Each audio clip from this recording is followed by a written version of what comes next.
Hello ద3 creations. మనం ఎగ్తో ఎన్నో రకాల కర్రీ చేసుకున్నాం కదండి. మనం ఎగ్ పగలగొట్టి ఒక కర్రీ తయారు చేసుకుందామండి.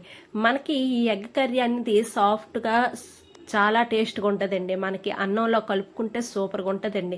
మనం ఒక పెనం పెట్టుకొని ఆయిల్ వేసుకొని అల్లం వెల్లుల్లి పేస్ట్ వేసుకొని కరివేపాకు వేసుకొని తర్వాత టమాటా పళ్ళు వేసుకొని ఉల్లిపాయలు కూడా వేసి చక్కగా వేగనివ్వాలండి. దాంట్లో ఉప్పు కారం పసుపు కొద్ది గరం మసాలా వేసుకొని చక్కగా కలుపుకోవాలండి. అది చక్కగా ఆయిల్ పైకి తేలినంత వరకు కలుపుకోవాలి.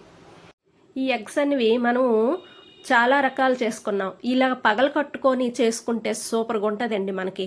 ఎందుకంటే పిల్లలు ఇలాగ కూడా ఇష్టపడతారు. ఇది ఏటమ్మా, మా బాబు అయితే ఇది ఇలా చేసావేటమ్మా అని అడిగాడు. చాలా బాగుందమ్మా, ఇలాగ చేసావు పగలగొట్టేసి కలిసిపోలేదా అని అడిగాడు. లేదు నాన్న, కలవు వేరేగా వేసి అలాగే మూత పెడితే సూపర్గా ఉంటాయి నాన్న, ఎలాగున్న అలాగే ఉంటాయి, చందమామ కూడా రేగదు అని అంటే సరదా అయిపోయాడు మా బాబు.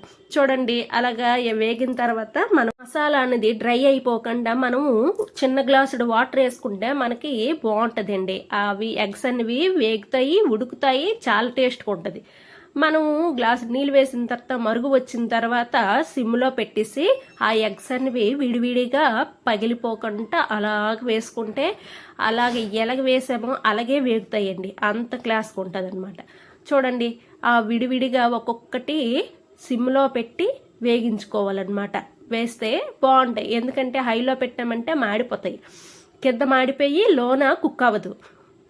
గుడ్లు ఉడకపెట్టి అన్నీ చేసి చెంది ఇవన్నీ చేసిన కన్నా ఇలా ఈజీగా అయిపోద్దండి. మనకి గబుక్కున తేలిపోవాలంటే ఇలా చెయ్యాలి. ఇలా చేస్తే మనం గబుక్కున వంట చేసి బయటకు వెళ్ళాలన్నా ఈజీగా అయిపోద్ది అనమాట. అంత ఈజీగా అయిపోయిన టేస్టీగా ఉండే మంచి రెసిపీ అండి కర్రీ అనేది. కొట్టిసి వేస్తాం కదండి. వేసిన తర్వాత మనం మూత పెట్టి అలా సిమ్లోన వేగనిస్తే మనకి చక్కగా అవి కుక్ అవుతాయండి, వేగుతాయి.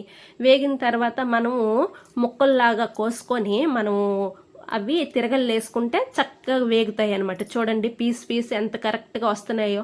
ఏ ఎగ్కి ఆ ఎగ్ కరెక్ట్గా వేగుతుంది అనమాట. అలా సిమ్లో పెట్టి వేగిస్తే ఆయిల్ పైకి తేలినంత వరకు వేగిస్తే మనకి ఈ కర్రీ అనేది రెడీ అయిపోద్దండి. అన్నంలో కలుపుకుంటే సూపర్గా ఉంటుందండి. మీకు ఈ వీడియో నచ్చినట్టుగా అయితే లైక్ చేయండి, సబ్స్క్రైబ్ చేసుకోండి. Thank you.